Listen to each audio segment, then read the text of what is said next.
नमस्कार साथियों, Pallavi coaching classes में आपका स्वागत है। हम पढ़ रहे थे EMRS जो एग्ज़ाम होने वाली है दिसंबर के लास्ट में, उसके लिए अपनी हिंदी चल रही थी महामैराथन के रूप में।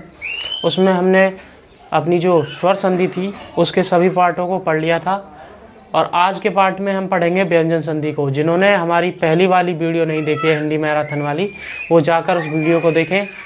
आपको पूर्ण वहाँ पर जितनी भी स्वर संधि के जितने भी पार्ट हैं, 5 पार्ट, उन सबको समझाया गया है। उसमें दीर्घ, गुण, वृद्धि, अयादि, ये सारी संधियां आपकी आ चुकी हैं। यण संधि भी आ चुकी है उसमें, है ना। तो जिन्होंने नहीं देखा है वो जाकर देखें, आपको वहाँ पर पूर्ण संतुष्टि होगी जिस प्रकार से पढ़ाया गया है। आप एक प्रश्न में ही कई संधियों को वहाँ समझाया गया है। आज हम फिर से पढ़ने जा रहे हैं अपनी अगली संधि जिसका नाम है व्यंजन संधि। तो इसमें देखते हैं पहला क्वेश्चन बिना किसी टाइम खराब किए हुए। तो देखिए, निम्न में से व्यंजन संधि नहीं है। हमें पूछा गया है कि इनमें से किस में व्यंजन संधि नहीं है। तो सबसे पहले यहाँ देखते हैं कि हमने जो स्वर संधि पढ़ी थी, व्यंजन संधि। सबसे पहले व्यंजन संधि के बारे में पढ़ते हैं कि इनमें जो दे रखे हैं इनको संधि विच्छेद करते हैं। क्या करते हैं? इनका संधि विच्छेद करते हैं। अब जब इनका संधि विच्छेद करेंगे तो देखो क्या आएगा अपने पास, आजादी, यानी कि इसको बोल सकते हैं अच प्लस आदि। अब यहाँ देखिए अब्ज है, अब्ज, तो इसको क्या कर सकते हैं, अप धन च। और इसके बाद है दिगंबर, दिगंबर, दिगंबर को क्या लिख सकते हैं, दिक प्लस अंबर। और इसको क्या लिखा जा सकता है, नवोढ़ा को, नवोढ़ा को देखो लिखा जा सकता है नव प्लस ऊढ़ा। ठीक है, इस प्रकार से यहाँ ठठेरा बन गया है, ये ऊढ़ा है, ये नव प्लस ऊढ़ा। ठीक है, तो यहाँ देखिए अपने पास यहाँ कौन सा नियम काम कर रहा है। यदि प्रथम वर्ण आ जाए, है ना, प्रथम वर्ण यानी कि के, च, टे, ते, पे आता है और उसके बाद कोई स्वर आ जाए या इनके ही तृतीय वर्ण आ जाए, तीसरा वर्ण आ जाए या चतुर्थ वर्ण आ जाए या फिर ये रे, ले, वे आ जाए पीछे एक साइड में। देखो के, चे, टे, ते, पे आ जाए, स्वर आ जाए कोई भी, या फिर उसके बाद तीसरा वर्ण आ जाए या चतुर्थ वर्ण आ जाए या ये रे, ले, वे आ जाए। ठीक है, तो इनके स्थान पर हम इनका तीसरा वर्ण कर देंगे। क्या कर देंगे? तीसरा वर्ण। अब तीसरा वर्ण कौन कौन सा होता है देखो, के, खे, गे, इसका गे हो जाएगा। उसके बाद चे, छे, जे, इसका जे हो जाएगा। टे, ठे, डे, इसका डे हो जाएगा। ते, थे, दे, इसका दे हो जाएगा। पे, फे, बे, इसका बे हो जाएगा। इस प्रकार से ये बदल जाते हैं आपस में। इनके बाद में ध्यान से सुनिए, इनके बाद में यदि कोई स्वर आए या फिर कोई तीसरा वर्ण आ जाए इनका, जैसे गे, गे, गे, जे, डे, दे, बे आ जाए, या चतुर्थ वर्ण। चतुर्थ वर्ण कौन कौन से होते हैं इनके बाद आने वाले, के, खे, गे, गे, घे, चतुर्थ वर्ण में घे आ जाएगा। और जय, चे, छे, जय, जय, झे आ जाएगा। टे, ठे, डे, डे, दे आ जाएगा यहाँ पर। दैनिक, धे, धे, टे, ठे, डे, ढे, ढे, ढक्कन, इस प्रकार से। उसके बाद यहाँ दह धनुष आ जाएगा और यहाँ पर आ जाएगा अपने पास पे, फे, बे, भे, बे, नहीं, पे, फे, भे भट्टी, सॉरी, चौथे वर्ण में आएगी भे भट्टी, 5वें पे चली जाती है मेहनत। अब इस प्रकार से यहाँ पर एक नियम बन गया कि यदि के बाद के, चे, टे, ते, यानी कि इसको बोल सकते हैं वर्गों के प्रथम वर्ण, प्रथम वर्ण के बाद यदि कोई स्वर हो, तीसरा वर्ण हो, चतुर्थ वर्ण हो या य, ल, व हो, तो उनके स्थान पर क्या कर सकते हैं, गे, जे, डे, दे, बे, इस प्रकार से हम कर सकते हैं। के स्थान पर क्या हो जाएगा, गे हो जाएगा। चे के स्थान पर जय हो जाएगा। टे के स्थान पर डे हो जाएगा। ते के स्थान पर दे हो जाएगा। पे के स्थान पर भय हो जाएगा। इस प्रकार से हम इसको कर सकते हैं। देखो, आज़ादी है, अब यहाँ पर इसका जब संधि विच्छेद किया तो क्या आया, अच प्लस आदि। तो देखो च, च के बाद में क्या है, कोई स्वर है, तो इसके स्थान पर क्या हो जाएगा, च के स्थान पर देखिए जय हो गया, तो ये क्या हो गया, आज़ादी हो जाएगा। आ इसका जुड़ जाएगा, तो ये इसका क्या आ गया, आधे आधे भाग आ जाते हैं इसके, यानी कि ये सब आधे आधे आते हैं। तो जय में पूरा आ जुड़ेगा तो ये आज़ादी बन जाएगा। उसके बाद देखिए अब जय, अब यहाँ पर देखो ए और पे, अब यहाँ पर अप प्लस जय है, ये क्या है, अप प्लस जय। ठीक है, इस प्रकार से अप प्लस क्या आ गया, जय आ रहा है। तो यहाँ आप देख सकते हो आराम से, अब जो बन रहा है, क्या बन रहा है, अब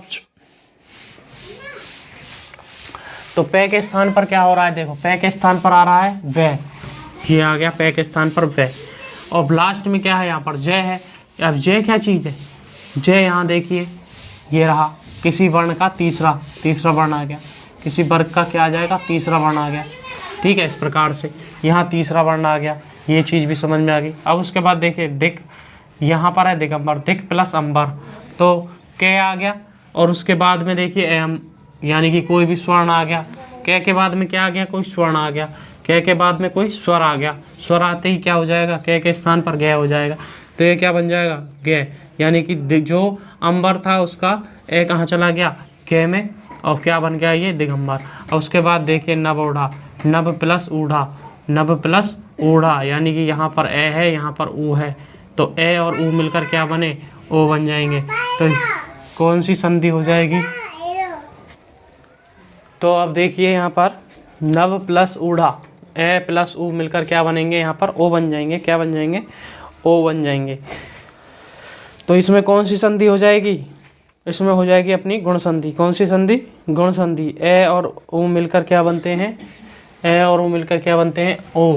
तो ये कौन सी संधि हो जाएगी, इसमें गुण संधि हो जाएगी। ये हमने पहली वीडियो में बताया था, और इसमें अपनी साथ के साथ कंप्लीट होती चली जाएंगी, स्वर भी कंप्लीट कराएंगे, व्यंजन भी कंप्लीट कराएंगे, दोनों साथ साथ चलते रहेंगे। तो ये था अपना पहला प्रश्न। अब देखिए इसमें इसका आंसर ढूंढना है कि आंसर क्या होगा। तो इस हिसाब से ये तीनों तो हो गई व्यंजन, और ये क्या है, ये स्वर संधि का उदाहरण है। तो अपने पास ये हो जाएगा, द ऑप्शन इसका राइट आंसर हो जाएगा। अब चलते हैं अगले प्रश्न की तरफ। अब अगला प्रश्न देखिए, निम्न में से व्यंजन संधि नहीं है, हमें फिर बताना है कि इनमें से किसमें व्यंजन संधि नहीं है, यानी कि एक क्या है, इसमें स्वर संधि है। तो देखिए यहाँ पर इनका करते हैं यहाँ पर संधि विच्छेद, इनका संधि विच्छेद करेंगे तो देखो क्या आएगा अपने पास। सबसे पहले है विजय, उसके बाद है दूसरे नंबर पर सदगति, और इसके बाद है वाग्दान, और उसके बाद है षडंग। देखो अब यहाँ पर है अपने पास विजय, क्या है, विजय। अब विजय को कैसे लिखेंगे, यहाँ पर देखिए विजय को लिखा जाएगा वी जे प्लस ए। ठीक है, अब यहाँ पर क्या हो रहा है, सत धन गति। अब यहाँ देखिए यहाँ पर क्या है, वाक धन गति, और यहाँ पर क्या है, षट धन अंग। इस प्रकार से बन रहा है। तो देखो इसमें क्या लग रहा है, इसमें है ये हो रहा है, ए का क्या हो गया, ये, तो इसमें है यण संधि। कौन सी संधि, यण संधि। इसमें अगर ए के बाद में अगर कोई शब्द आ जाए ए, क्या आ जाए, ए, तो उसका क्या बन जाता है, अय बन जाता है। क्या बन जाता है, अय। इस प्रकार से ए के बाद में अगर ए है तो उसका क्या बन जाता है, अय बन जाता है, अय। असमान स्वर आए, कोई भी असमान स्वर आ जाए इसकी जगह पर, तो ए प्लस ए की जगह पर क्या बनेगा, अय बन जाता है, और ये क्या बन जाएगा, विजय। उसी प्रकार से देखिए सदगति, अभी जो थोड़ी देर पहले नियम पढ़ा था कि के, चे, टे, ते, पे के बाद में कोई भी स्वर आ जाए असमान, ठीक है, और क्या आ जाए, तीसरा वर्ण आ जाए या चतुर्थ वर्ण आ जाए,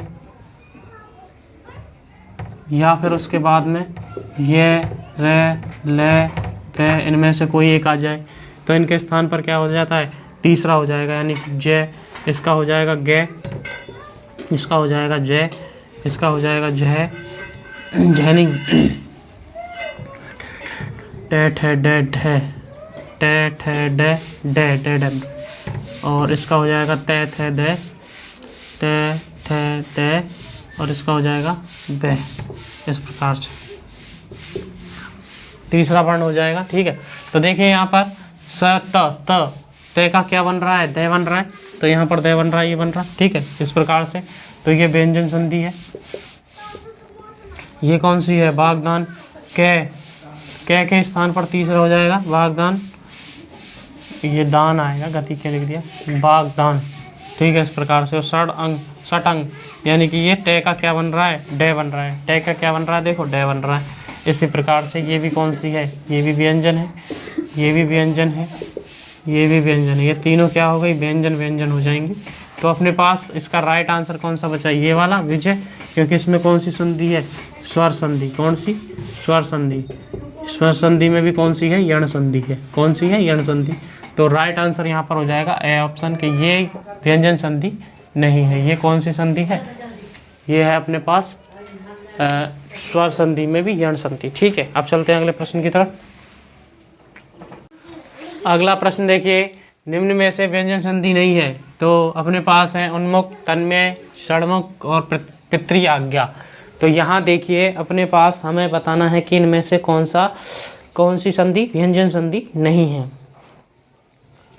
तो यहाँ देखेंगे हम, सबसे पहले इसका करते हैं क्या, संधि विच्छेद। जब इनका संधि विच्छेद करेंगे तो अपने पास क्या आएगा, तो अपने पास देखिए इसमें से सबसे पहले हम अगर उन्मुख का करते हैं तो उन्मुख में क्या आता है, तो इसका करेंगे तो उत धन मुख आएगा, उत धन मुख आएगा। यहाँ करेंगे तो तत् धन में आएगा, और यहाँ करेंगे तो षट धन में आएगा, और इसका करेंगे तो पितृ धन आज्ञा आ जाएगा। तो यहाँ देखिए एक नियम हमने पढ़ लिया था, तो दूसरा नियम है कि अपना, इस नियम के अनुसार क्या होता है, यदि पहले वर्ण के अंत में क हो, च हो, उसके बाद क हो, च हो, टे हो, ते हो और पे हो, और इसके लास्ट में दूसरे वर्ण के शुरुआत में अगर अपने पास क्या हो, पंचम वर्ण हो, तो इन सब के स्थान पर क्या हो जाता है, इन सब का पंचम वर्ण हो जाता है। क्या हो जाता है, इसका पंचम वर्ण ये होता है, उसका पंचम वर्ण होगा ये इस प्रकार से, और इसका हो जाएगा नय, इसका हो जाएगा ने, और इसका हो जाएगा में। ये इन सब के क्या हो गए, पंचम वर्ण होते हैं। ठीक है, तो यहाँ देखिए अपने पास उत, तय के बाद क्या आना चाहिए, देखो मैं आ गया पंचम वर्ण, तो ये मिलकर क्या बनेगा, ने बन गया, उन्मुख बन गया। इसी प्रकार से ये बन रहे हैं अपने पास, देखिए यहाँ पर तय है, और तय के बाद में क्या है, पंचम वर्ण आ रहा है, कोई भी पंचम वर्ण आ गया तो तय का क्या हो जाएगा, ने हो जाएगा। यहाँ देखिए षट, टे के बाद में क्या बन रहा है, देखो टे के बाद में आ रहा है में, पंचम वर्ण है, और ये क्या बन जाएगा, ने में बन जाएगा, तो ये बन गया। अब उसके बाद है पितृ आज्ञा। तो पितृ आज्ञा में देखिए कौन सी संधि है, यहाँ देखिए अपने पास री आ रहा है, और यहाँ पर ए आ रहा है, ये आ रहा है सॉरी, तो ये दोनों मिलकर क्या बन जाते हैं, रे बन जाते हैं। क्या बन जाते हैं, रे बन जाते हैं। तो ये क्या बन गया, पित्राज्ञा। क्या बन जाएगा, पित्राज्ञा। और पित्राज्ञा बनते ही इसमें कौन सी संधि हो जाएगी, इसमें हो जाएगी यण संधि। कौन सी संधि, यण संधि। यण संधि यानी कि इसमें हो जाएगा स्वर संधि हो जाएगी ये, और यही क्या है अपना राइट आंसर हो जाएगा यहाँ से, क्योंकि हमें पूछा गया कि व्यंजन संधि में से किस में नहीं है, इसमें नहीं है, पित्राज्ञा में। तो ये अपना आंसर हो गया, और ये अपना दूसरा नियम हो जाएगा। दूसरा नियम क्या कहता है, दूसरा नियम ये कहता है कि कै, चे, टे, ते, पे के बाद में अगर कोई पंचम वर्ण आ जाए, पंचम वर्ण आ रहा है, तो कै, चे, टे, ते, पे के बाद में क्या हो जाता है, इसका ही पंचम वर्ण आपस में हो जाएगा। जैसे यहाँ पर अपने उदाहरण देख ही लिए हैं। अब चलते हैं अगले प्रश्न की तरफ। अगला प्रश्न देखिए, निम्न में से व्यंजन संधि नहीं है। फिर वही प्रश्न है, प्रश्न संख्या अपनी बदल गई है। प्रश्न संख्या क्या हो गई है? 4। 4 हो जाने की वजह से हमारा प्रश्न भी कौन सा हो गया है? 4। अब चलते हैं इसमें आगे क्या होता है। देखिए, व्यंजन संधि नहीं है पूछा गया है, तो हमें देखना है कि कौन कौन से में व्यंजन संधि है, जिसमें नहीं होगी उसमें आंसर लग जाएगा अपना। तो देखिए यहाँ पर है अगला, हमने एक नियम, 2 नियम पढ़ लिए हैं, वो दोनों नियमों के उदाहरण इसमें दे रही है मैंने, ठीक है। तो आपको ढूंढना है अब दोनों नियमों को। तो सबसे पहले यहाँ लिख लेते हैं इसका संधि विच्छेद करके। तो इसका आएगा बांग पाक धन म्य, बाक धन म्य, ठीक है। इसका कर दिया। अब उसका करते हैं उन्मोचन का। उन्मोचन का क्या होगा? उत धन मोचन, उत धन मोचन। और इसका क्या होगा? भाभी का। और पहले इसका देख लेते हैं कि इसका क्या होगा? षट धन रस, ठीक है। अब भाभी का देख लेते हैं कि भाभी का क्या होता है। भाभी का होगा, देखिए, भौ, भौ, भौधन ई, भौधन ई, ये होगा भाभी का। भाभी का क्या होता है? भौधन ई होता है। अब आगे देखते हैं कि इनमें कौन कौन से नियम हमारे लग रहे हैं, ठीक है। तो यहाँ पर देखिए बाक धन्य, तो यहाँ क्या आ रहा है और साथ में लास्ट में क्या आ रहा है? मैं क्या होता है? पंचम वर्ण। क्या होता है? पंचम वर्ण। और पंचम वर्ण होने की वजह से कै का पंचम वर्ण क्या हो जाएगा? न्य, इस प्रकार से ने। तो अपने पास यही बन रहा है ना। तो इसमें क्या है? व्यंजन संधि है। कौन सी संधि है? व्यंजन संधि होती है यहाँ पर।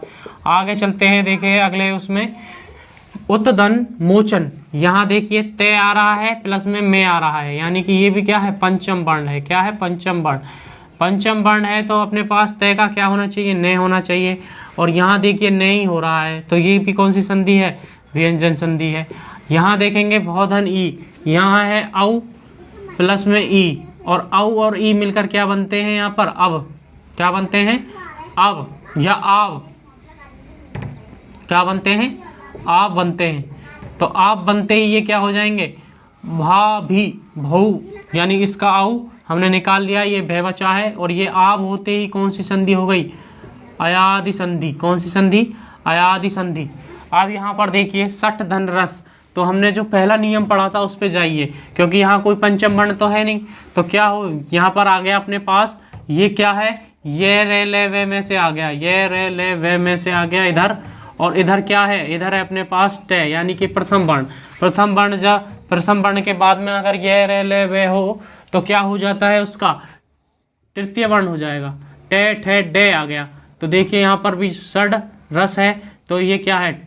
यहाँ प्रथम वर्ण था, इसके बाद ये रे ले वे आया, ये रे ले वे में से रे है इधर, रे के इस पे क्या हो जाएगा? टे के स्थान पर डे हो जाता है। तो इसमें भी कौन सा? ये नियम नंबर जो 1 हमने पहला पढ़ाया था वो है, और ये नियम नंबर क्या है? ये नियम नंबर 2 है। तो इसमें भी व्यंजन संधि हो जाएगी। तो ये 3 तो अपने व्यंजन संधि है और एक नहीं है। किसमें नहीं? इसमें नहीं है, भाभी वाले में। इसमें कौन सी संधि है? इसमें है स्वर संधि। और स्वर में भी कौन सी है? स्वर में है अयादि संधि, अयादि संधि। अब चलते हैं अगले प्रश्न की तरफ। तो अपना राइट आंसर हो गया यहाँ पर से। अगला प्रश्न देखिए, निम्न में से व्यंजन संधि नहीं है। हमें ये 3 व्यंजन संधि दी गई हैं, एक में नहीं है। तो देखते हैं कौन से में नहीं है। तो सबसे पहले हम इनको देखते हैं कि ये क्या लिख रहा है? बाग देवी, उसके बाद जगन्नाथ, उसके बाद उच्चारण, उसके बाद बधवाचरण। तो अब देखिए यहाँ पर हम सबसे पहले इनका क्या करते हैं? संधि विच्छेद। तो बाग देवी का करेंगे, तो बाग इसके स्थान पर क्या लिख सकते हैं? बाक प्लस देवी। ये तो इस प्रकार से टूट रहा है। अब इसका करते हैं जगन्नाथ का। तो इसमें ज ग न नाथ है, लेकिन तय जुड़ता है, तय जगत नाथ, इस प्रकार से जगत प्लस नाथ। उसके बाद में देखिए उत्त धन चारण, उच्चारण। और अपने पास यहाँ पर क्या आएगा? वधु, वधु प्लस आचरण। तो यहाँ देखिए अपने पास ये तो पहला नियम ही है अपने पास। कौन सा नियम? फर्स्ट नियम। पहला नियम क्या कहता है? फिर से याद दिला देता हूँ। पहला नियम कहता है कि यदि पहले वर्ण के अंतिम में क्या आ जाए, प्रथम या वर्णों का, वर्गों का प्रथम वर्ण आ जाए, यानी कि के, चे, टे, ते, पे आ जाए। और उसके बाद में अगर कोई तीसरा वर्ण स्वर आ जाए, कोई भी तीसरा वर्ण आ जाए, चौथा वर्ण आ जाए, ठीक है, और या फिर ये रे ले वे में से कोई एक आ जाए, तो इनके स्थान पर क्या हो जाता है, इनके स्थान पर तीसरा वर्ण हो जाता है। क्या हो जाता है, तीसरा वर्ण। तीसरा वर्ण क्या होता है इसका, गे, के, खे, गे। इसका हो जाता है चे, छे, जे। इसका हो जाता है टे, ठे, डे। इस प्रकार से डे। और इसका हो जाता है ते, थे, दे। और इसका हो जाता है पे, फे, बे, ऐसे करके, ठीक है। तो यहाँ देखिए अपने पास के कबूतर है, और के कबूतर का क्या बन गया है, गे गमला। क्यों बना है, क्योंकि यहाँ पर क्या है, ये दे है, और दे क्या होता है, चौथा वर्ण किसका। अब ये दे किस में आएगा, ते, थे, दे। ये तीसरा वर्ण है, ये रहा तीसरा वर्ण। सॉरी, कौन सा वर्ण है ये, तीसरा वर्ण दिया गया है सीधा सीधा यहाँ पर। तो अपने पास इसका क्या बन गया है, बाक देवी। बाक देवी का क्या बनेगा, बांग देवी। अब इसका जो आंसर आएगा वो क्या है कि ये व्यंजन संधि में है। कौन सी संधि में है, व्यंजन संधि में है। आगे देखते हैं अगला शब्द है जगन्नाथ। जगन्नाथ को देखो यहाँ पर, तय के बाद में क्या आ रहा है, ने आ रहा है। तय के बाद में क्या आ रहा है, ने आ रहा है। तय के बाद में क्या आ रहा है, ने आ रहा है। तो यहाँ पर देखते हैं कि इसमें हमने दूसरा नियम पढ़ा था। दूसरा नियम क्या कहता है कि यदि तय के बाद में या तय के या प्रथम वर्ण, क्या कह सकते हैं इसको, प्रथम वर्ण के बाद में कोई भी पंचम वर्ण हो, क्या हो, पंचम वर्ण, तो उसमें क्या बन जाता है, पहले वर्ण का पंचम वर्ण बन जाता है। पहले वर्ण का क्या बन जाता है, पंचम वर्ण बन जाता है। इसी प्रकार से यहाँ पर देखिए पहला वर्ण क्या है, तय का पहला वर्ण है ये, तय वर्ग का। तो तय का पहला वर्ण क्या होता है, तय ही होता है। उसके बाद में ने आ गया, ठीक है, ने, नाथ, ने। तो इसका क्या हो जाएगा, पंचम वर्ण। तय का पंचम वर्ण क्या होता है, तय का पंचम वर्ण देखिए, तय, थे, दे, धे, ने। तो इसका पंचम वर्ण क्या हो गया, ने। तो आप देख पा रहे होंगे यहाँ पर कि बीच में क्या आ रहा है, आधा ने आ रहा है। तो ये तय का क्या हो गया था, ने हो गया था। इसी वजह से यहाँ पर आधा ने आ गया। तो ये अपना दूसरा नियम था। अब देखते हैं इसको, उत धन चारण को। ये अपना कौन सा है, तीसरा नियम। और तीसरा नियम क्या कहता है कि यदि तय या फिर कोई तय हो या दे हो, इसके बाद में अगर अपने पास में देखिए तय हो या दे हो, और उसके बाद में अगर चे है तो उसका हो जाता है चे, ऐसे आधा चे और चे। और अगर छे है, तय और दे के बाद में ही क्या हो, छे हो, तो उसका हो जाता है छे। इस प्रकार से, ठीक है, देख पा रहे होंगे। तय और दे के बाद में अगर छे है तो उसका क्या हो जाता है, आधा छे और बड़ा छे। उसके बाद में छे है तो उसका क्या हो जाता है, आधा छे और बड़ा छे। उसके बाद में अगर जय हो, क्या हो यहाँ पर, जय हो, तो इसके स्थान पर क्या हो जाता है, जय और जय। इस प्रकार से आधा जय और बड़ा जय, ठीक है। ये तीन चीज हो गई। और देखते हैं इसके स्थान पर क्या हो। अगर मान लो यहाँ पर टे हो, टे और दे तो चल ही रहा है, अगर उसके बाद में टे आ जाए तो क्या होगा, आधा टे और बड़ा टे। इस प्रकार से, है ना। और देखते हैं और क्या होता है। अगर मान लो वहाँ पर डे हो, क्या हो, डे। इस प्रकार से डे दिया गया हो तो इसके स्थान पर क्या हो जाता है, आधा डे और बड़ा डे, ऐसे करके, है ना। और अगर ले लट्टू हो, क्या हो, ले, तो इसके स्थान पर क्या होगा, आधा ले और बड़ा ले हो जाता है। इस प्रकार से काफ़ी है। तो हमें ये याद रखने हैं कि अगर मान लो तय और दय के बाद में अगर छः है तो आधा छः और पूरा छः बनेगा, और छः है तो आधा छः और छः बनेगा, जय है तो जय जय। केवल यहाँ पर ये एक अलग है, बाकी सारे क्या हैं, एक जैसे हैं। ध्यान देने योग्य बात है ये कि यहाँ पर अगर छः है तो छः और छः ही बनेगा, यहाँ छः है तो छः और छः बनेगा, और यहाँ पर जय है तो जय और जय बनेगा। उसके बाद में टे है तो टे और टे बनेगा। उसके बाद में अगर डे है तो डे और डे बनेगा, और उसके बाद में ले और ले, आधा ले और बड़ा ले बन जाएगा। इस प्रकार से ही हमें याद रखना है। ये नियम नंबर कौन सा हो जाएगा अपने पास, 3 हो जाएगा यहाँ पर। दो हमने यहाँ पढ़ लिए हैं, तीसरा भी आपके सामने आ गया है। अब चलते हैं इसको देखते हैं कि ये क्या है। यहाँ पर है बड़ा ऊ, क्या है बड़ा ऊ, और वहाँ पर आ रहा है आ। और बड़ा ऊ के बाद में अगर कोई भी असमान स्वर हो, बड़े ऊ के बाद में अगर कोई असमान स्वर आ रहा है तो उसमें अपने बन जाता है बै। और ये कौन सी संधि होती है ये बताएंगे आप मुझे कमेंट करके। तो इसमें कौन सी संधि होगी,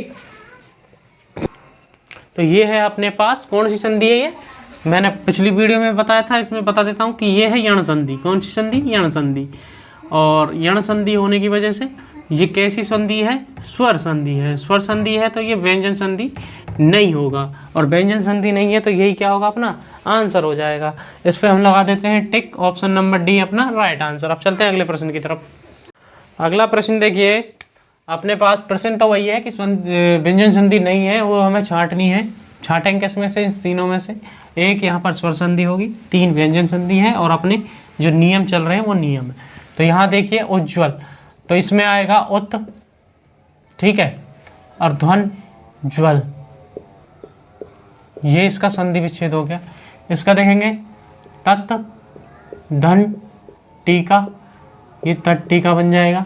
इसके बाद इसको देखते हैं तद तत् धन मात्र, और इसमें आ जाएगा अपने पास गोप धन ईस,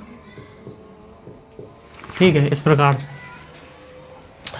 तो यहाँ कौन सा नियम लग रहा है, यहाँ अभी थोड़ी देर पहले पढ़ा था कि तय या दय हो पहले वर्ण में और पहले शब्द में, और उसके बाद में अगर कोई जय आ जाए तो क्या हो जाता है, इस प्रकार से हो जाता है, ठीक है, उज्ज्वल। तो यहाँ ये कौन सा नियम हो गया, तीसरा नियम। और क्या कहता है कि ये व्यंजन संधि बनेगी। कौन सी संधि बनेगी, व्यंजन संधि बनेगी, ठीक है। आगे देखो, आगे है तत् धन टीका, ये देखिए यहाँ तय आ गया प्रथम वर्ण, ठीक है, तय का प्रथम वर्ण, तय वर्ग का। और लास्ट इसमें बाद में क्या आ रहा है, तय आ रहा है, टी का, या कोई स्वर आ रहा है इस प्रकार से, है ना, बड़ी। तो तय और उसके बाद में अगर स्वर आए तो क्या हो जाता है उसका, ये तो उसी की तरह ही है, आधा तय और तय। तो तय और दय की उसमें अगर क्या आ जाए, तय आ जाता है, या तय, तय आने पर क्या बन जाएगा, ये आधा तय और बड़ा तय, इस प्रकार से। अभी जो नियम हमने पढ़ा था, कौन सा नियम, नियम नंबर 3, ये भी नियम नंबर 3 की तरह ही है, नियम नंबर 3 की तरह ही है। तो ये क्या बन गया, तट्टी का, इस प्रकार से तट्टी का बन गया यहाँ पर। और ये भी कौन सी संधि हो जाएगी, व्यंजन संधि हो जाएगी अपने पास। इसको देखते हैं तद धन मात्र, ये 5वां वर्ण है। कौन सा वर्ण है, 5वां, पंचम वर्ण। पंचम वर्ण होने की वजह से इसका क्या आ जाएगा, पंचम वर्ण आ जाएगा। कौन सा वर्ण आ जाएगा, पंचम वर्ण आ जाएगा। ये भी व्यंजन संधि का एक नियम है। पंचम वर्ण आते ही इसका क्या हो जाएगा, तय के स्थान पर नय हो जाएगा। क्या हो जाएगा, नय हो जाएगा। तो यहाँ पर नय आ गया, देख लो। तो ये भी कौन सी संधि है, व्यंजन संधि है। यहाँ देखिए ये है ए प्लस ई, और ए और ई मिलकर क्या बनाते हैं, ए। तो अपने पास ए और ई, ए प्लस ई मिलकर क्या बनाते हैं, ए। तो ये बन जाएगा गोप धन ईस, यानी कि गोपेश।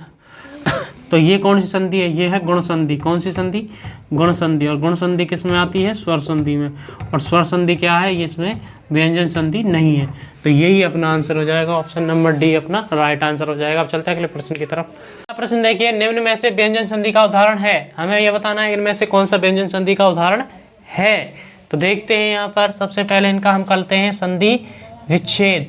और संधि विच्छेद करेंगे तो देखो क्या होगा, संधि विच्छेद करेंगे तो संगति दे रखा है। क्या दे रखा है, संगति। तो इसको हम लिख सकते हैं सम धन गति, सम धन गति। तो ये क्या बन जाएगा अपने पास, संगति। जो ये मैं है इसको इस प्रकार से भी लिख सकते हैं। तो समगति हो गया है अपने पास, ठीक है। अब समगति होते ही हम देखते हैं यहाँ पर कि कौन सा इसमें अपना नियम लग रहा है। तो यहाँ देखिए अपने पास नियम जो लगेगा यहाँ पर, वो लगेगा कि यहाँ पर मैं आ रहा है, और मैं के बाद में अगर कोई कै से लेकर मैं तक के वर्ण आ रहे हैं, एक तरफ मैं आ जाए, उसके दूसरी तरफ क्या आना चाहिए, कैसे लेकर मैं तक के वर्ण आ जाएं। तो यहाँ पर अपने पास क्या बनेगा, यहाँ बनेगा मैं बन जाएगा, या फिर हम कह सकते हैं कि सभी वर्णों के वर्ण का के वर्ग, चे वर्ग, टे वर्ग, ते वर्ग, पे वर्ग, इन सभी वर्गों के पंचम वर्ण क्या बन जाता है, पंचम वर्ण यहाँ पर निकल के आएगा। यदि मैं हो एक तरफ, दूसरी तरफ क्या हो, कैसे मैं तक का कोई सा भी व्यंजन वर्ण हो, तो अपने पास क्या बन के आता है, सभी वर्गों के पंचम वर्ण यहाँ पर आ जाएंगे, पंचम वर्ण। तो उसी के हिसाब से जैसे यहाँ पर मैं है ना, और यहाँ पर क्या है, गे है, तो गे का पंचम वर्ण क्या, मैं कौन से उसमें आता है, मैं आ जाएगा अपने पास ते, पे फे बे भे में, यानी कि पंचम वर्ण में। पंचम वर्ण का अंतिम वर्ण क्या होता है, क्या होता है, मैं ही होता है। ठीक है, इस प्रकार से तो अपने पास क्या बनेगा, संगति बन जाएगा। ठीक है, अब आगे देखिए अधोगामी। अधोगामी है तो अधय धन गामी। ठीक है, ये कौन सी है, विसर्ग संधि। ये कौन सी संधि है, विसर्ग संधि। अब इसके लिए क्या नियम है, इसके लिए नियम है कि यदि अगर किसी शब्द में, शब्द के अंत में आगे की तरफ क्या लगा हो, विसर्ग लगा हो, तो उस विसर्ग के स्थान पर क्या हो जाएगा, ओ हो जाएगा। क्या हो जाएगा, ओ हो जाता है। बस यही नियम है। कब हो जाएगा, यदि वहां पर कोई स्वर हो, क्या हो, कोई स्वर हो, या अपने पास वर्गों के तृतीय वर्ण हो। कौन से वर्ण हो, तृतीय वर्ण हो, या फिर ये रे ले वे हो। ठीक है, तो इसका नियम लिख लेते हैं। इसका नियम क्या है, यदि अपने पास प्रथम वर्ण में, प्रथम शब्द में अंत में क्या लगा हो, विसर्ग लगा हो, और विसर्ग के बाद क्या हो, वर्गों का तीसरा, चौथा, पांचवा शब्द आए, या फिर ये रे ले वे है आ जाए, तो इसके स्थान पर क्या हो जाएगा, विसर्ग के स्थान पर क्या हो जाता है, ओ हो जाता है। क्या हो जाएगा, ओ। ये अपना नियम है, इस नियम को हमें याद रखना है। तो यहाँ हम साथ के साथ विसर्ग संधि के नियम भी सीखते जा रहे हैं। आगे देखिए, इसके बाद है निर्धन, निहि प्लस धन। अब यहाँ पर देखिए, ये अलग नियम है। ये नियम एक है विसर्ग संधि के लिए, जिसमें क्या कहता है कि प्रथम शब्द के अंत में विसर्ग, और विसर्ग के बाद में क्या होना चाहिए, वर्गों का तीसरा, चौथा, पांचवा अक्षर हो, या फिर ये रे ले वे हो, तो उसके स्थान पर क्या हो जाता है, ओ हो जाता है। यहाँ पर देखिए, यहाँ पर है अपना अगला कि निर्धन है। निर्धन को हमने किस प्रकार से तोड़ लिया, निहि प्लस धन, निहि प्लस धन के रूप में हमने तोड़ लिया। तो अब देखिए, अगर यहाँ पर क्या है, इसमें पीछे की तरफ विसर्ग है, और विसर्ग के बाद में ए के अलावा कोई अन्य स्वर हो, क्या हो, ए के अलावा कोई अन्य स्वर हो, ए के अलावा क्या है, कोई अन्य स्वर है, और उसके बाद विसर्ग है, उसके बाद क्या है, विसर्ग है। इस प्रकार से देखो, ए के अलावा कोई और विसर्ग है ना, ए के, ए नहीं है, क्या है, ई है, ई आ गया यहाँ पर, क्या आ गया, ई आ गया।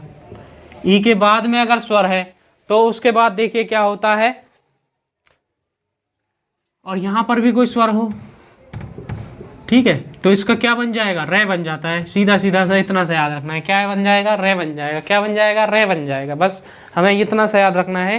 तो रे बन चुका है यहाँ पर। रे किस प्रकार से बना, ए के अलावा कोई अन्य स्वर हो, इसमें अगर ए के अलावा कोई अन्य स्वर है, यानी कि ई की मात्रा है, और ई की मात्रा के बाद में क्या आ रहा है, विसर्ग आ रहा है, और विसर्ग के पीछे क्या है, कोई अन्य स्वर है। अन्य स्वर क्या कि ए है, क्या है, ए स्मॉल है, तो ये क्या बन जाएगा, रे बन जाता है। क्या बन जाता है, रे बन जाता है। इसमें एक चीज और आती है कि पीछे की तरफ में क्या होना चाहिए, घोष वर्ण। कैसा वर्ण, घोष वर्ण। अब हम पढ़ेंगे घोष वर्ण क्या होते हैं। तो देखिए यहाँ पर घोष वर्ण क्या होते हैं? घोष वर्ण के बारे में देखिए कि घोष वर्ण क्या होते हैं। तो घोष वर्ण वे होते हैं, या फिर इनको सघोष वर्ण भी कहते हैं, और क्या कहते हैं? सघोष वर्ण भी कहते हैं। इस प्रकार से लिख देते हैं दोनों को, इसको घोष वर्ण या सघोष वर्ण भी कहते हैं। अब इसमें आता क्या क्या है? इसमें सभी स्वर आएंगे, ऐसे लेकर के अह तक, ठीक है। उसके बाद वर्ग का तीसरा, चौथा, पांचवा वर्ण आ जाता है। इन सब के अंदर स्वर आएगा, और वर्ग के हर वर्ग के क्या आ जाएंगे? तीसरे, चौथे, पांचवें वर्ण आ जाते हैं। तो ये सभी क्या कहलाते हैं? ये सभी अपने पास क्या कहलाएंगे? सघोष वर्ण कहलाते हैं। और इसमें ये रे ले वे भी आते हैं, ये रे ले वे है भी इनमें आ जाते हैं। तो ये सभी क्या कहलाते हैं? सघोष वर्ण कहलाते हैं अपने पास। कौन से वर्ण कहलाते हैं? सघोष वर्ण। इनकी संख्या कितनी होती है? इनकी संख्या होती है टोटल 31। कितनी होती है? 31 होती है, ठीक है। इस प्रकार से अब हम देखते हैं, अब अपना अंतिम ऑप्शन है डे। डे पे दे रखा है निरूपम। निरूपम, तो इसको हम लिख सकते हैं निहि धन, निहि धन उपम, निहि धन उपम।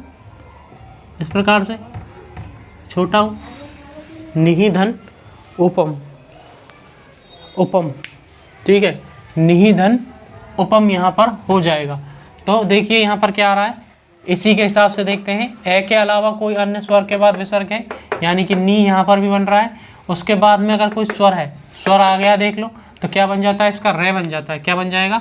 रे बन जाएगा। तो ये क्या बनेगा? निरूपम। इस प्रकार से, ठीक है। ये विसर्ग का क्या बन जाता है? रे बन जाता है, रू की मात्रा यहाँ पर लग गई है, तो ये निरूपम बन गया। तो देखिए इसमें कौन सा है? केवल एक ये वाला ही क्या है यहाँ पर? व्यंजन संधि है। कौन सी संधि है? व्यंजन संधि। बाकी सब कैसी हैं? यहाँ विसर्ग संधि है, यहाँ भी कौन सी संधि है? विसर्ग संधि। इस प्रकार से हम इसको समझ सकते हैं, एक एक प्रश्न को, और संधियों को आराम से याद भी कर सकते हैं, एक एक, केवल एक एक नियम को लेकर। तो इसका आंसर हो गया अपने पास कौन सा? उसको मैंने मिटा दिया, सॉरी इसके लिए। तो अपना ए ऑप्शन ही यहाँ पर इसका क्या बन रहा था? संगति। संगति यहाँ पर अपना राइट आंसर हो जाएगा, ऑप्शन नंबर ए। इसको मुझे निशान लगाना था और मैंने गलती से उसको मिटा दिया। चलो कोई बात नहीं, अब चलते हैं अगले प्रश्न की तरफ। अगला प्रश्न देखिए, निम्न में से व्यंजन संधि का उदाहरण है। हमें ये बताना है कि इनमें से कौन सा व्यंजन संधि का उदाहरण है। तो सबसे पहले हम देखते हैं, ये अपना ऑप्शन नंबर ए है, और ये वे है, ये स है, ये दे है, और ए में लिखा है आश्चर्य, उसके बाद निश्चय, उसके बाद पयोज है, उसके बाद संक्षेप है। तो देखें, सबसे पहले आश्चर्य का करते हैं संधि विच्छेद। तो यहाँ पर आ गया अपने पास आह धन चर्य, ठीक है। यहाँ पर आ के पीछे क्या है? विसर्ग है। उसी प्रकार से देखिए यहाँ पर है निहि धन चय, ठीक है, निहि धन चय। उसके बाद अगला देखिए अपने पास क्या दे रखा है? पयोज है। पयोग यानी कि पय धन चय। उसके बाद क्या था? सम धन छेप है, सम धन छेप है। तो यहाँ हमसे पूछा गया है कि व्यंजन संधि का उदाहरण, तो इसमें केवल एक ही लग रहा है हमको, संक्षेप है। अब इनको पढ़ लेते हैं कि इनके विसर्ग संधि, कि ये विसर्ग संधि हो कैसे रही है। तो आहा, तो इसके में अपने पास एक ट्रिक होती है, ट्रिक पूछो या नियम पूछो। विसर्ग के बाद में अगर अपने पास चय हो, छय हो या फिर सय हो, तो इसके स्थान पर क्या बन जाता है? सय बन जाता है। क्या बन जाता है? सय बन जाता है। ये हमें याद रखना है कि यदि विसर्ग के बाद में चय हो, छय हो या सय हो, तो अपने पास क्या बनेगा? यहाँ पर शय बन जाता है। तो देखिए विसर्ग के बाद में चय है, विसर्ग के बाद में यहाँ भी चय है, तो ये दोनों नियम इसी प्रकार से क्या बन रहे हैं कि ये विसर्ग संधि के उदाहरण बन रहे हैं, ठीक है। इसका भी ये क्या हो गया? एक अलग नियम हो जाएगा। और आगे देखिए, अभी थोड़ी देर पहले पढ़ा था कि अगर विसर्ग के बाद में क्या हो, विसर्ग के बाद में कुछ भी हो, तो उसका क्या हो जाता है? ओ की मात्रा हो जाता है। क्या हो जाता है? ओ की मात्रा। और कुछ भी के अंदर क्या आता है? प्रथम मतलब वर्गों के तृतीय वर्ण क्या आते हैं, वर्गों के क्या आते हैं, तृतीय वर्ण आता हो, तीसरा आता हो, चौथा आता हो, पांचवा आता हो, या फिर रेले वह आता हो। तो हमने ये पहले नियम में पढ़ा था। तो विसर्ग को क्या कर देते हैं हम, ओ कर देते हैं। क्या कर देते हैं, ओ कर देते हैं। ठीक है।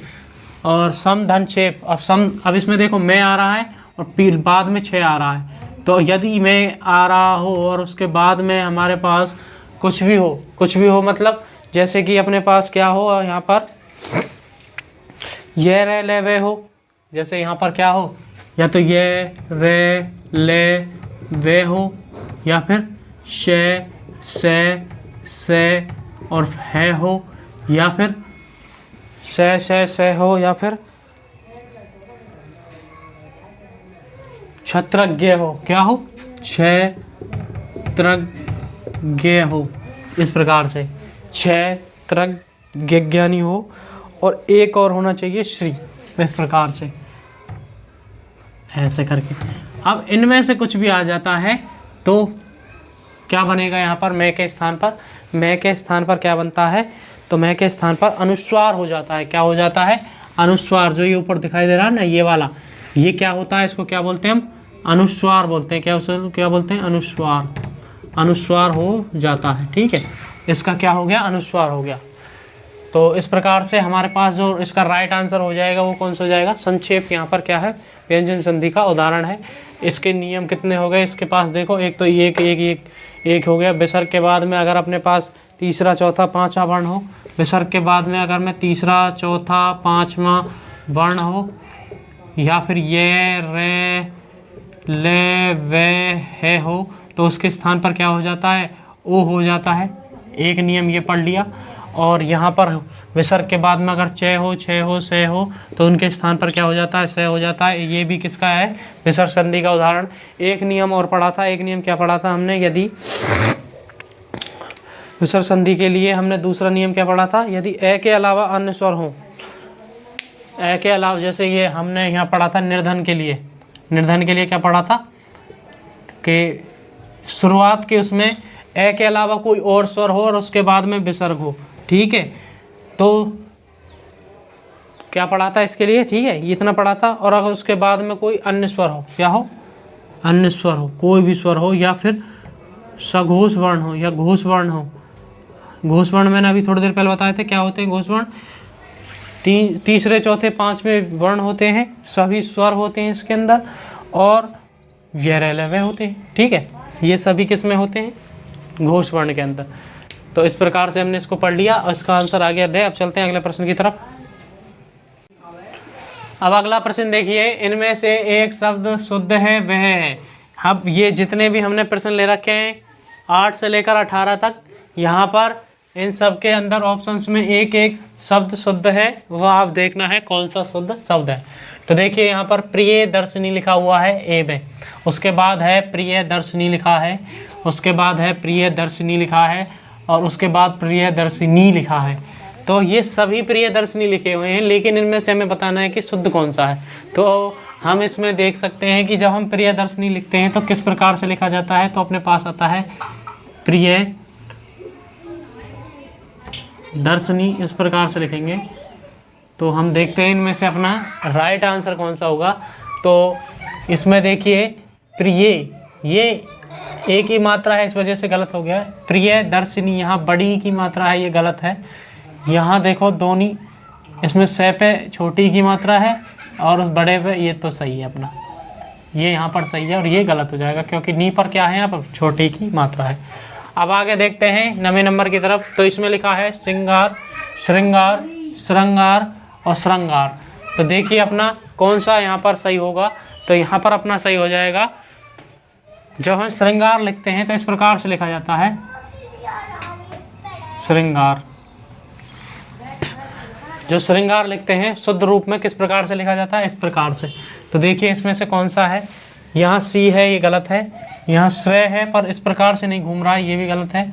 यहाँ ये घूम तो रहा है लेकिन ये शय लिखा हुआ है, ये गलत है, ये सही है। श्रृंगार इस प्रकार से लिखा जाता है। उसके बाद देखिए अगला क्वेश्चन है 10वां। इसमें लिखा है औद्योगिकीकरण, औद्योगिकीकरण, औद्योगिकीकरण और औद्योगिकीकरण। अब यहाँ पर कारण तो सब में मेरे हिसाब से सही लिखा हुआ है, हमें केवल औद्योगिकी देखना है कि औद्योगिकी में कौन सा सही है। तो औद्योगिकी लिखा जाता है अपने पास इस प्रकार से, औद्योगिकरण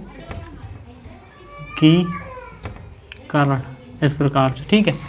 औद्योगिकरण के इस प्रकार से लिखा जाएगा, इस प्रकार से लिखा जाएगा। तो अपना राइट आंसर देखिए, यहाँ ओ है, ये गलत हो गया, यहाँ ओ है, यहाँ बड़े ओ की मात्रा है, यहाँ पर देखिए यहाँ एक मात्रा है, इस वजह से ये गलत हो जाएगा। यहाँ देखिए यहाँ भी एक मात्रा, ये गलत हो गया। तो ऑप्शन नंबर डी अपना राइट आंसर है केवल। आगे चलते हैं अगले प्रश्न की तरफ। इसमें देखिए अधोपतन, अधिपतन, अधःपतन और आद्यपतन ये हमारे पास लिखा हुआ है। तो इसमें अपना देखिए जो सही होता है, अधोपतन गलत होता है, अधिपतन गलत होता है, अधःपतन सही होता है और आद्यपतन कोई शब्द नहीं होता है। आगे चलते हैं अगले सवालों की तरफ।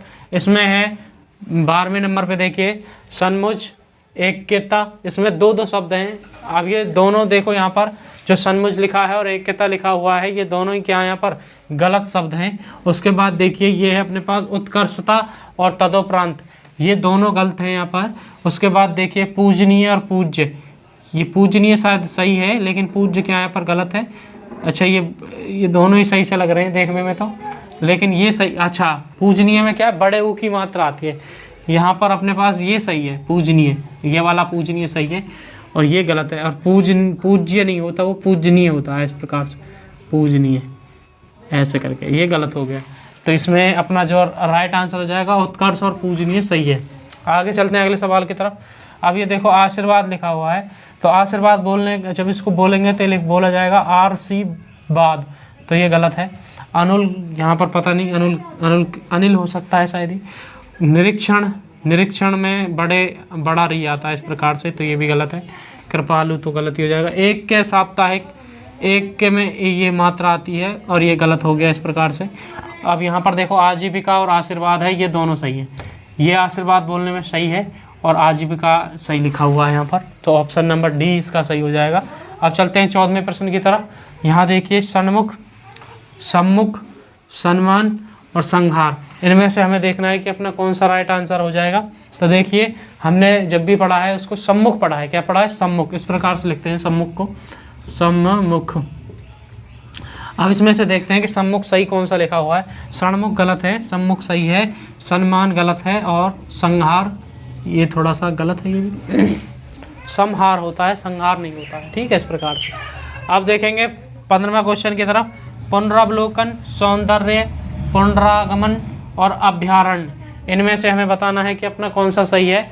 तो यहाँ पर पुनर है, ये पुनरावलोक, लेकिन वो पुनरावलोकन इस प्रकार से बनता है, तो ये गलत है।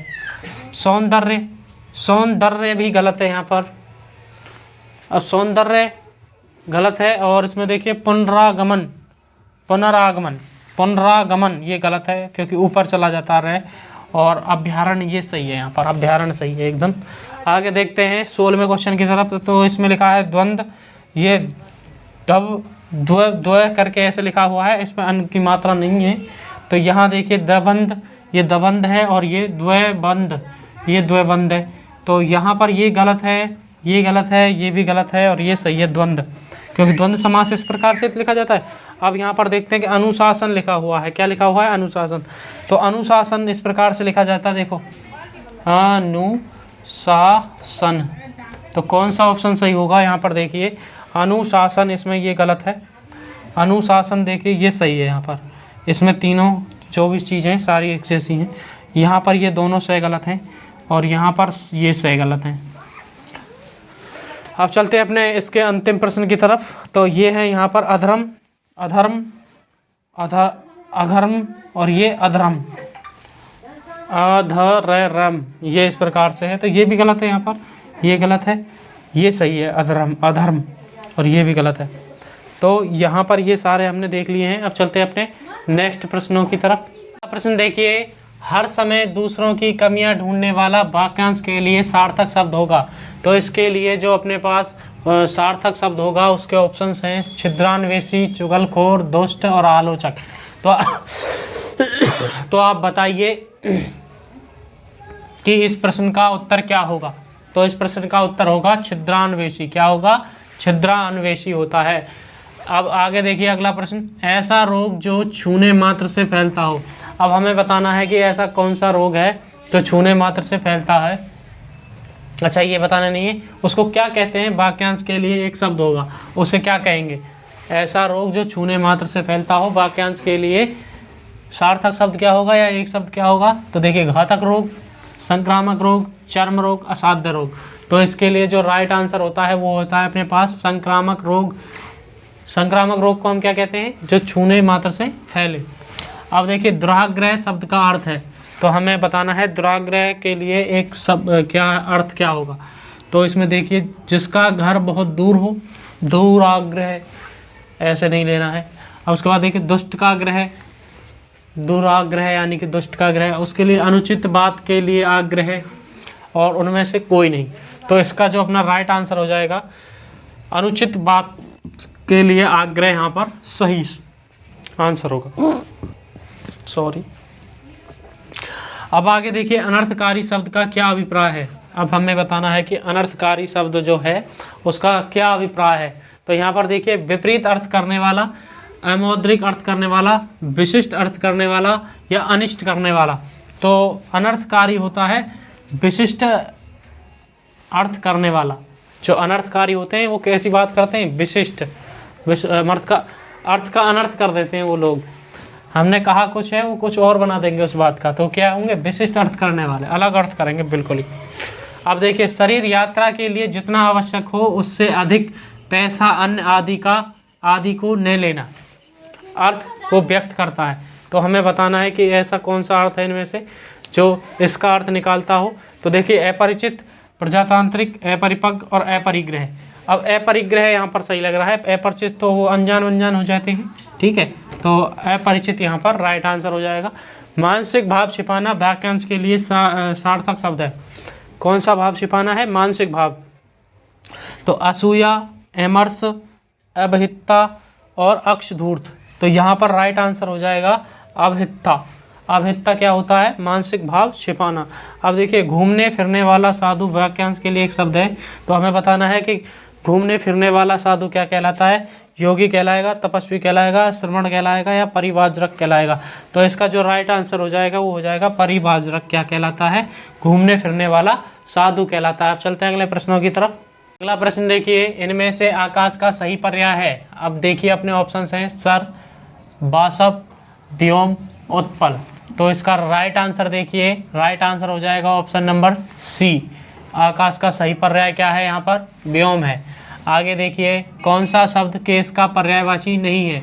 हमें ये बताना है इनमें से कौन सा केस का पर्यायवाची नहीं है। केस मतलब बाल। अब इसमें कुंतल, कच्छ, सिरोरु और सरोरु। तो अपने पास इसका जो राइट आंसर है वो ये है, सरोरु केस का नहीं होता है। केस के कौन कौन से होते हैं, कुंतल, कच्छ, सिरोरु, बाल, ये सभी, ठीक है। आगे देखते हैं इनमें से कौन सा शब्द धनुष का पर्यायवाची नहीं है। तो देखिए यहाँ पर धनुष का पर्यायवाची कौन सा नहीं है, विसिक, कोदंड, चाप, सरासन। तो यहाँ पर धनुष के पर्यायवाची होते हैं कोदंड, चाप, सरासन। ये सभी किसके होते हैं, धनुष के होते हैं। तो विसिक नहीं होता है कि क्या, कौन सा ऑप्शन, ए ऑप्शन अपना यहाँ पर सही हो जाएगा। विसिक किसका नहीं है, धनुष का पर्यायवाची नहीं है। आगे देखिए कौन सा शब्द लक्ष्मी का पर्यायवाची नहीं है। अब हमें बताना है कि इनमें से कौन सा लक्ष्मी का पर्यायवाची नहीं है। तो देखिए यहाँ पर इंद्रा, कमला, रमा और इला।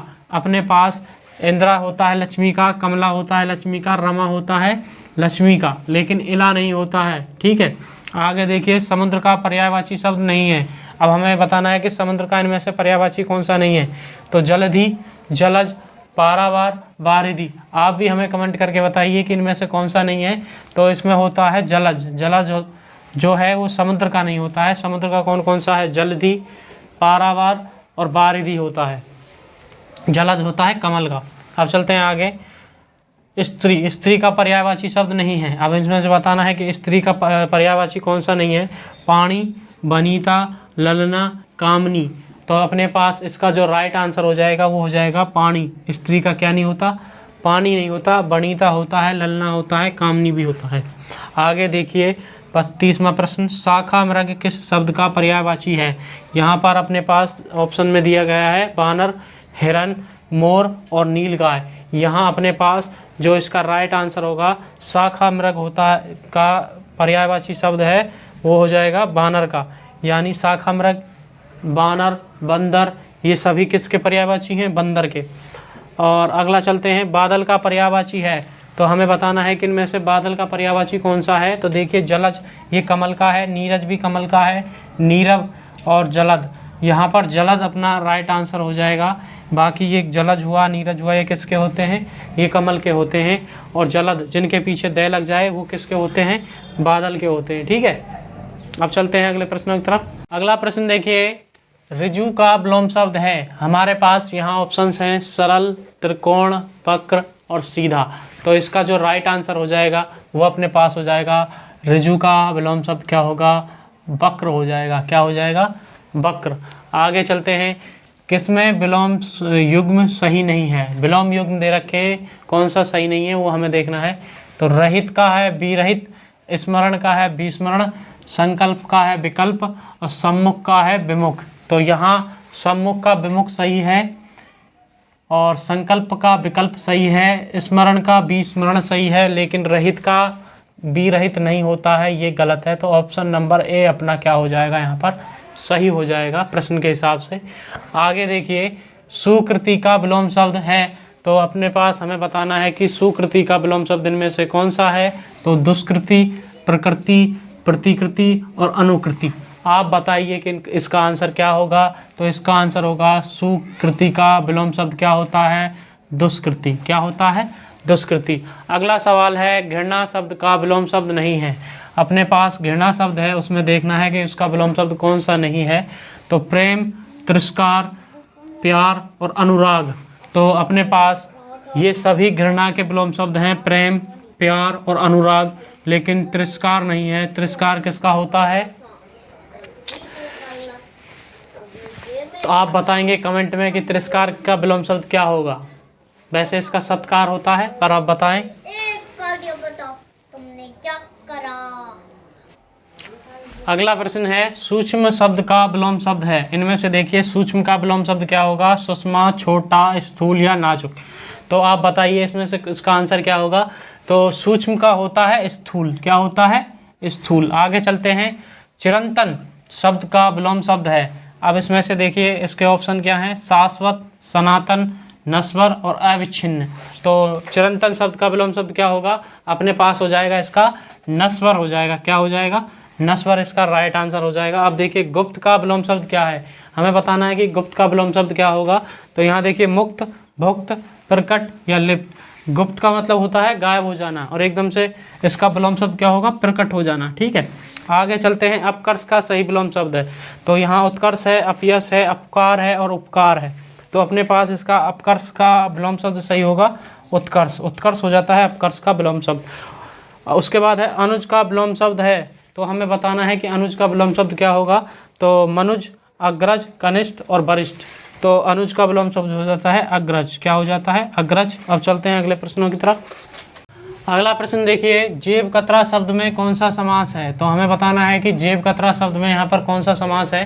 तो अपने ऑप्शंस हैं कर्म तत्पुरुष, अव्ययी भाव समास और संप्रदान तत्पुरुष और कर्म धारय समास। ये तत्पुरुष के दो भेद दे रखे हैं इसमें अंदर। तो हमें बताना है कि जेब कतरा के अंदर कौन सा समास है। तो अपना यहाँ पर राइट आंसर हो जाएगा, जेब कतरा में है कर्म तत्पुरुष। कौन सा है? जेब को काटने वाला।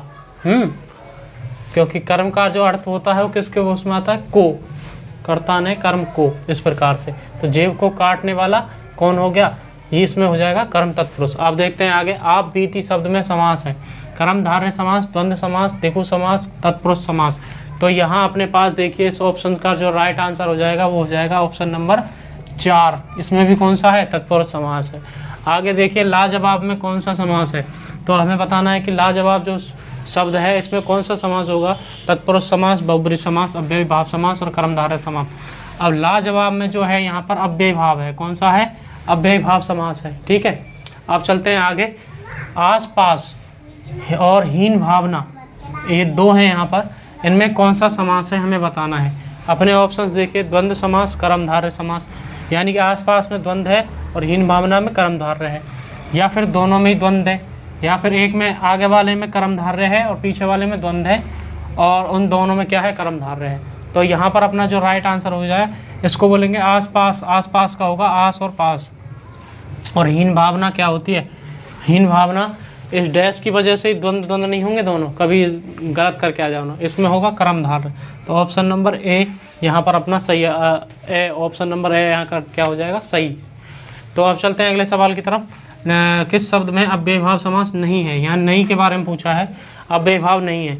तो जिसमें आ, यथा, आ लगे हों वो सब में क्या होता है, अव्ययी भाव होता है।